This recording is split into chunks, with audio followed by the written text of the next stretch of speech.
Chapter की starting में हमें दिखाते हैं बारंग, जिसने आरी को गोद में उठा रखा था और वो बोल रहा था मेरी प्यारी आरी। और वहीं आरी बारंग से इरिटेट हो चुकी थी और सोच रही थी ये डम डॉग यहाँ पर क्या कर रहा है और वो दो टाइगर कहाँ पर गए, मतलब बेक्युंग और उनवल। और वहीं सुहा वहाँ से बाहर जाते हुए बोलती है शायद मुझे लॉर्ड बेक्युंग को बताना चाहिए। अब हमें नेक्स्ट सीन दिखाते हैं जहाँ पर बेक्युंग, बारंग, जाहा और आरी थे। वो किसी दरवाजे के सामने खड़े थे। बारंग वहाँ पर जोर से कहता है गार्ड्स दरवाजा खोलो, मैं वापस आ गया हूँ। लेकिन बारंग की बात का कोई भी जवाब नहीं देता।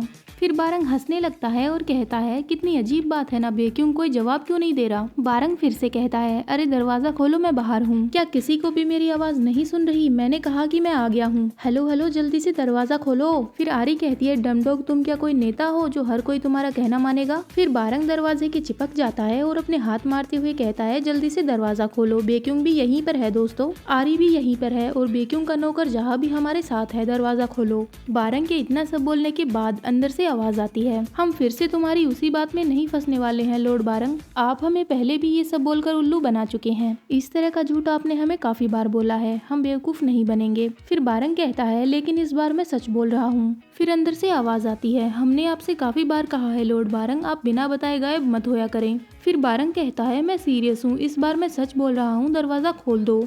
उसके बाद बेक्युंग बारंग से कहता है अरे बारंग तुम तो सच में काफी उदास लग रहे हो। उसके बाद बेक्युंग दरवाजे के सामने खुद जाता है और उन गार्ड से कहता है ये मैं हूँ बेक्युंग, ईस्टर्नलैंड का मास्टर। और बेक्युंग के इतना कहते ही वो लोग दरवाजा खोल देते हैं, जिससे बारंग काफी शॉक्ड होता है। और फिर बारंग कहता है क्या ये सचमुच मेरा ही महल है, यहाँ पर मेरी कोई भी नहीं सुनता। अब हमें गार्डन का सीन दिखाते हैं जहाँ पर उनवल दो लोगों के साथ वहाँ पर बैठा हुआ था। आरी और बेक्युंग भी वहीं पर पहुँच जाते हैं तो उनवल उन्हें देखकर कहता है ओह तो तुम लोग यहाँ पर हो।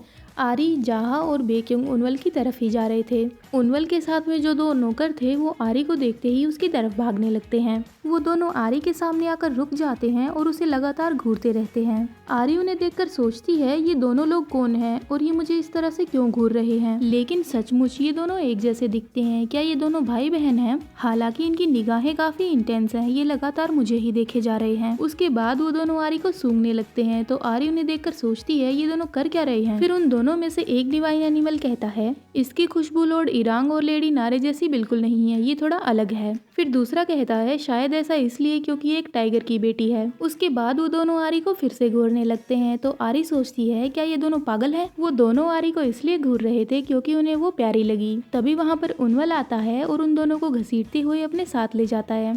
अब हमें थोड़ी देर बाद का सीन दिखाते हैं जहाँ पर वो दोनों डिवाइन एनिमल आरी से कहते हैं आपसे मिलकर अच्छा लगा लेडी आरी, मेरा नाम चियोगा है और ये मेरा भाई है, इसका नाम सेन है। हम दोनों लॉर्ड उनवल के डेप्यूटीज हैं, हम दोनों छोटे मोटे काम कर लेते हैं, मेनियल टैक्स का चार्ज हमें ही मिलता है, हम दोनों उस पर ध्यान रखते हैं। लॉर्ड उनवल और लॉर्ड बिचेन के, मतलब ये दोनों लॉर्ड उनवल और लॉर्ड बिचेन के लिए काम करते हैं।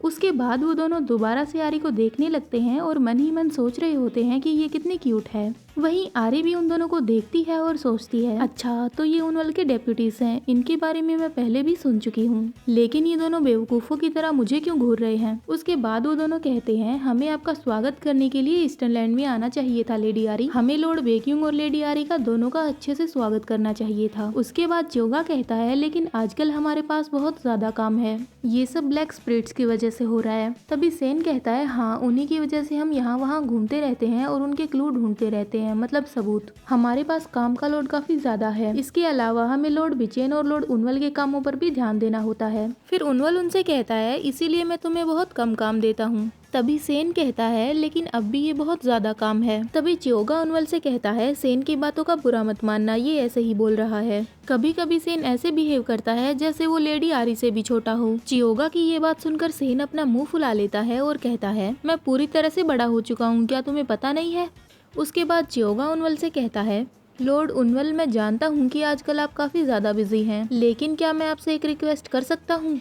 क्या आप ये चीज की जांच कर सकते हैं कि साउथर्नलैंड में कैसी हालत है? ये बात सुनकर उनवल कहता है क्या साउथर्नलैंड? वैसे आजकल मैं वहाँ पर काफी चक्कर लगा रहा हूँ, मेरा आना जाना वहाँ पर होता रहता है, तो इसके अलावा तुम और क्या चाहते हो? क्या तुम ये चाहते हो कि मैं वहीं पर रह जाऊँ? फिर चियोगा कहता है प्लीज लॉर्ड उनवल, आजकल लेडी नारे वैसे भी काफी परेशान रहती है, इसीलिए वो मेरी सलाह सुनने का भी दिखावा नहीं कर रही है, बस वो परेशान दिखती रहती है। ये बात सुनकर उनवल कहता है अच्छा। तभी जाहा के कान एकदम से खड़े हो जाते हैं और वो काफी खुशी से उछलता है और उनवल से कहता है, अच्छा तो इसका मतलब ये है कि लॉर्ड उनवल आप कुछ समय के लिए साउथरलैंड में रहने वाले हैं। और वहीं आरी सोच रही थी, मुझे ये बात सुनकर काफी बुरा फील हुआ। तभी जहा कहता है, ये अच्छी बात है, आपको जाना चाहिए लॉर्ड उनवल, इसी बहाने मैं लेडी आरी के साथ अच्छे से समय बिता पाऊंगा और उनके साथ खेल पाऊंगा। तभी उनवल कहता है, लेकिन मैं आरी को अपने साथ ले जाने वाला हूँ। ये बात सुनकर जहा की जिंदगी से फिर से रंग उड़ जाते हैं और वो कहता है, ये क्या बोल रहे हो लॉर्ड उनवल।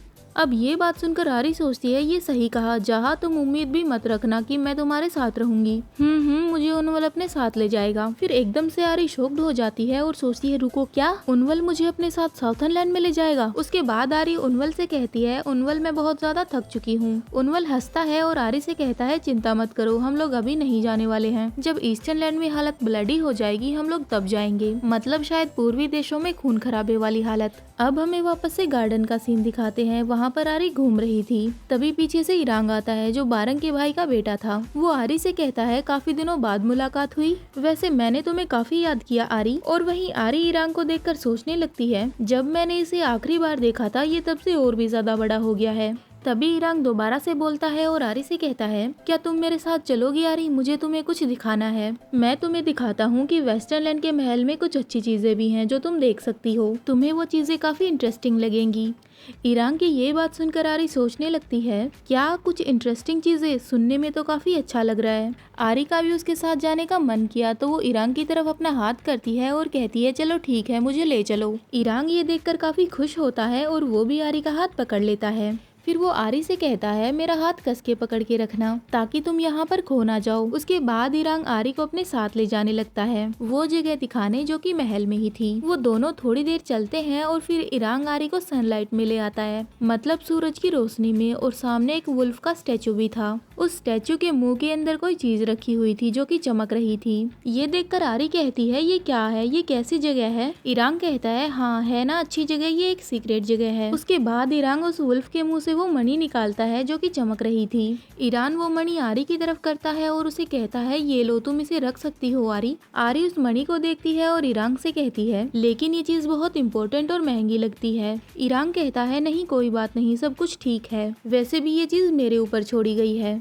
तो अगर मैं चाहूँ तो ये चीज मैं किसी और को भी दे सकता हूँ, इसमें कोई दिक्कत नहीं होगी। और वैसे भी ये मणि तुमने जो हार पहन रखा है उसमें अच्छी तरीके से फिट हो जाएगी, तो तुम इसे ले लो, इस चीज से शायद तुम्हें भी काफी मदद मिलेगी। वैसे मुझे लगता तो नहीं है कि ऐसा होगा, लेकिन फिर भी। इरांग वो मणि आरी के नेकलेस में फिट कर देता है। फिर आरी कहती है, तुम्हारे कहने का मतलब क्या है, मैं समझी नहीं। फिर इरांग मुस्कुराता है और कहता है, डिवाइन नेशन की सबसे महत्वपूर्ण चीज, मतलब डिवाइन नेशन की सबसे जरूरी चीज, मैं तुम्हारे साथ रहूंगा आरी हमेशा और तुम्हारा ध्यान रखूंगा। मतलब शायद उसके कहने का मतलब ये था कि डिवाइन नेशंस की सबसे जरूरी चीज तुम हो, क्योंकि आरी के पास ही वो स्टोन था जो कि सबको चाहिए, तो इसीलिए वो सबसे ज्यादा जरूरी है। और उसके बाद इरांग कहता है, मैंने जैसा कहा मैं वैसा ही करूंगा आरी, मैं तुम्हारे साथ हमेशा रहूंगा। और इसी के साथ ये चैप्टर यहीं पे खत्म होता है। Hope you like this video. Bye bye.